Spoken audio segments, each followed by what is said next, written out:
उनका नाम है रामगिरी महाराज। रामगिरी महाराज ने ये कहा, अपने किसी भाषण में कहा कि मुसलमानों के गुरु ऐसे हैं, यानी मोहम्मद अलैहिस्सलातु वस्सलाम, जब इनके गुरु ऐसे हैं कि वो 6 साल की बच्ची से विवाह कर रहे हैं, 6 साल की छोटी बच्ची से विवाह कर रहे हैं, इसका मतलब बेटी पर जुल्म हो रहा है। यकीनन 6 साल की उम्र की बच्ची से निकाह करना, उसको बीवी बनाना एकदम बिल्कुल गलत है, नहीं होना चाहिए। Not acceptable things according to the Islamic शरीया, जायज नहीं है। तो उन्होंने कहा कि देखो, मुसलमानों के रहनुमा और रहबर एक 6 साल की बच्ची से विवाह कर रहे हैं। जब मुसलमानों के रहबर ऐसे हैं तो मुसलमान कैसे होंगे? ये एक इहानत के लिए, तौहीन के लिए। खुदा गवाह है, मेरी तकरीर कम से कम सोशल मीडिया में लोग जैसे आज रिकॉर्ड कर रहे हैं, इनमें से बहुत से फेसबुक भी चलाते और फेसबुक में लाइव भी चल रहा, इसलिए कि मेरे पास कटिहार से कॉल आ रहे हैं कि मौलाना जरा तकरीर कीजिएगा, हम भी सुनेंगे। हम समझ गए कि वो आदमी अभी 1:30 बजे जागा हुआ है, तो वह आदमी ऐसे ही नहीं, वो मुझे देखा होगा, ये लाइव चला रहे हैं। खैर, इनका मकसद, इनकी नीयत, इनकी अटेंशन, अगर नीयत सही है तो सवाब मिलेगी। अगर पैसा कमाने की नीयत है तो फिर पता नहीं क्या मिलेगा, वो इन्हीं को पता है। इनको डॉलर मिलेगा कि फिर कुछ मिलेगा कि नहीं मिलेगा, बैरक है। तो वहां पर जनाबे मोहम्मद रसूलुल्लाह सल्लल्लाहु अलैहि वसल्लम के ताल्लुक से उन्होंने बात कही, इहानत के लिए, जलील और रुस्वा करने के। हालांकि ऐसा नहीं, मैंने आज तक जितने भी तकरीर के अंदर, मेरे ख्याल से कोई ऐसी मेरी तकरीर नहीं होती जिसमें हिंदू भाइयों के पवित्र ग्रंथ का चर्चा मैं न करता हूं।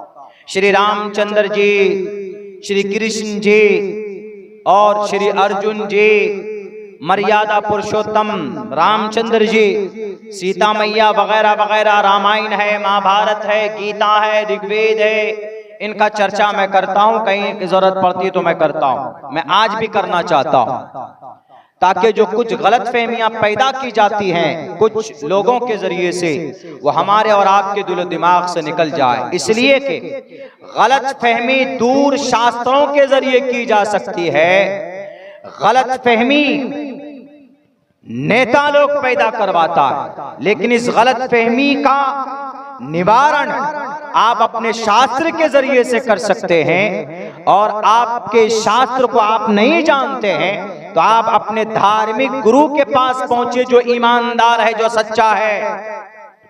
इसलिए कि साफ लफ्जों में कहा गया कि कोई गलतफहमी पैदा होती है तो शास्त्रों के अंदर उठा कर देखो। तस्मात् शास्त्रम परमानंति कार्या कार्या व्यवस्थितो ज्ञात्वा शास्त्रा, ये मंत्र बहुत मशहूर है। तो उन्होंने ये बात कही कि मोहम्मद अलैहिस्सलाम ने 6 साल की उम्र की बच्ची से निकाह किया और 9 साल की उम्र में उनको बीवी बनाकर लेकर आए। ये तो अकल के खिलाफ। इसका मतलब मोहम्मद ने बेटी के ऊपर जुल्म अत्याचार किया है।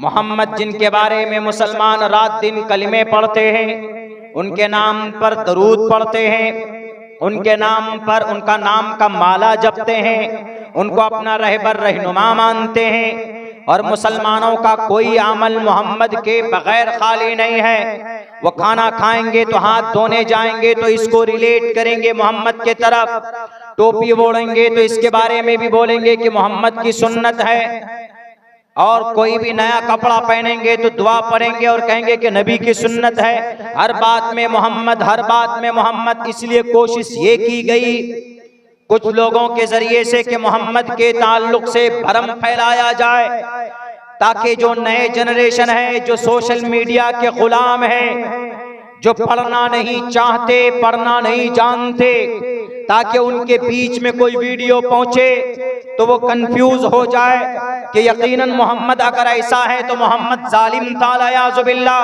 अगर मोहम्मद ऐसा था तो मोहम्मद काबिल फॉलो नहीं है, हम उनको अपना रोल मॉडल नहीं मान सकते।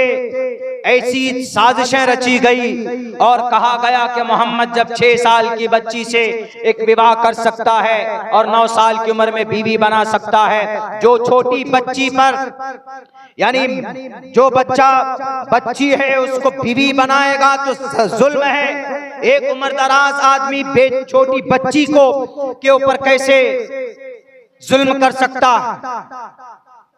तो हमारे पास मैसेज आया कि मौलाना खूब चल रहा है हमारे सूबे महाराष्ट्र में, इसका कोई सलूशन बताइए। हमने कहा कि भाई इसका सलूशन तो हमारे कुरान और हदीस में है। फिर हमने सोचा कि कुरान और हदीस को तो वो मानते नहीं होंगे गुरुजी, जैसे हम मानते हैं रामायण महाभारत गीता को मानते, लेकिन अमल हमारा कुरान और सुन्नत पर है। ऐसे वो लोग हैं कि कुरान को मानते, हदीस को मानते, लेकिन अमल उनका वेदों पे है। तो हमने ये कहा कि भाई बेहतर है कि उनको उनके शास्त्र को पढ़कर बताएं। तो हमने सोचा कि ये जो 6 साल की उम्र में विवाह हुआ है और 9 साल की उम्र में शादी हुई है, रुखसती हुई है अम्मा आयशा से, ये बात परफेक्ट है, झूठी नहीं है, ये बात बिल्कुल परफेक्ट है कि 6 साल की उम्र की बच्ची से निकाह कराया हजरत अबू बकर सिद्दीक उनके अब्बा ने, अम्मा आयशा के अब्बा ने। किनसे? अल्लाह के नबी से। 400 दिरहम मुतय्यन किए गए महर में। और जब 9 साल की हो गई अम्मा आयशा सिद्दीक़ा रज़ी अल्लाह ताला अन्हा, तो उसके बाद रुखसती की गई, यानी बीवी बनकर, हमारे यहाँ बोलते हैं विदायगी, हमारे यहाँ बोलते हैं विदायगी होना, रुखसती होना। तो ये भी तो खैर जुल्म ही है। तो हमने सोचा कि अगर कुरान और हदीस की रोशनी में समझाएंगे तो बात समझ में नहीं आएगी। हमारा कहना यह है कि अम्मा आयशा 9 साल की उम्र में रुखसती हुई और 9 साल की उम्र में अरब में उस वक्त गर्म आबो हवा की वजह से वो बालिग हो गई थी। अम्मा आयशा बालिगा थी। जैसे कोई चाइना का 50 साल का बूढ़ा आदमी आपके सामने खड़ा कर दिया जाए, चाइनीज आदमी को देखेंगे नाटा होता है, ये सपाट शक्ल होती उसकी। 50 साल का बूढ़ा चाइनीज को खड़ा कीजिए, दिखने में लगेगा कि 16 साल का है। नेपाली 40 साल के नेपाली को आपके सामने खड़ा कर दिया जाएगा, आपको दिखने में ऐसा लगेगा जैसे कि ये 20 साल का है, उम्र का पता नहीं चलता। आप लोग गोरे गोरे हैं माशाअल्लाह, मीरगंज के लोग, कुछ इनमें काले भी हैं, कुछ गोरे भी हैं। यहाँ दोनों मौसम है, गर्म और ठंडा दोनों मौसम है। तो गोरा होना, काला होना, उम्र में बड़ा दिखना, छोटा दिखना, ये सब वेदर पर डिपेंड करता है, मौसम पर डिपेंड करता है। आप चले जाइए अपने मुल्क हिंदुस्तान के, कहा केरला में, वहां आपको कैसा आदमी मिलेगा पता है? टोटल काले काले मिलेंगे आपको केरला में। सबसे ज्यादा पढ़े लिखे लोग केरला के होते हैं, लेकिन सबसे ज्यादा काले कलोटे रंग के एतबार से केरला के लोग मिलेंगे आपको। आप कहेंगे कि भाई सबसे ज्यादा पढ़े लिखे हैंडसम क्यों नहीं है? उनके पास ऐसा कोई ऑयल या ऐसी कोई क्रीम, ऐसी कोई पाउडर क्यों नहीं लगाते वो जिससे गोरे हो जाएं? वो ऑयल क्रीम क्या, वो पत्थर रगड़ रगड़ कर अपना खून भी क्यों ना निकाल लें, वो काले के काले ही रहेंगे। क्यों? इसलिए कि वहां का माहौल, वहां का मौसम ही वैसा है। आंध्रा के तरफ, कर्नाटका के तरफ, तमिलनाडु के तरफ, तेलंगाना के तरफ, और सबसे लास्ट में केरला है। जाइए सब काले मिलेंगे आपको। वहां का माहौल समंदरी इलाका है, वहां की आबो हवा पर डिपेंड करता है। तो इसीलिए अम्मा आयशा उस वक्त में 9 साल की उम्र में बालिगा हो चुकी थी। अम्मा आयशा सिद्दीक़ा रज़ी अल्लाह ताला अन्हा, जब बच्चियां बालिगा हो जाए, बालिग हो जाए, तो उसको निकाह करने में, उसको बीवी बनकर जाने में कोई दिक्कत, कोई हर्ज की बात नहीं। और ये बात सिर्फ कुरान में नहीं, हदीस में नहीं। मैंने 2 मंत्र पढ़े हैं, एक मंत्र का तर्जमा बताता हूं खोल खोल कर। त्रिशदशो दशवर्षा, त्रिशदशो, त्रि मने 3, त्रिशदशो दशवर्षा, 30 वर्ष का मर्द 10 वर्ष की लड़की से विवाह कर सकता है। महाभारत का मंत्र है। और आगे देखिए,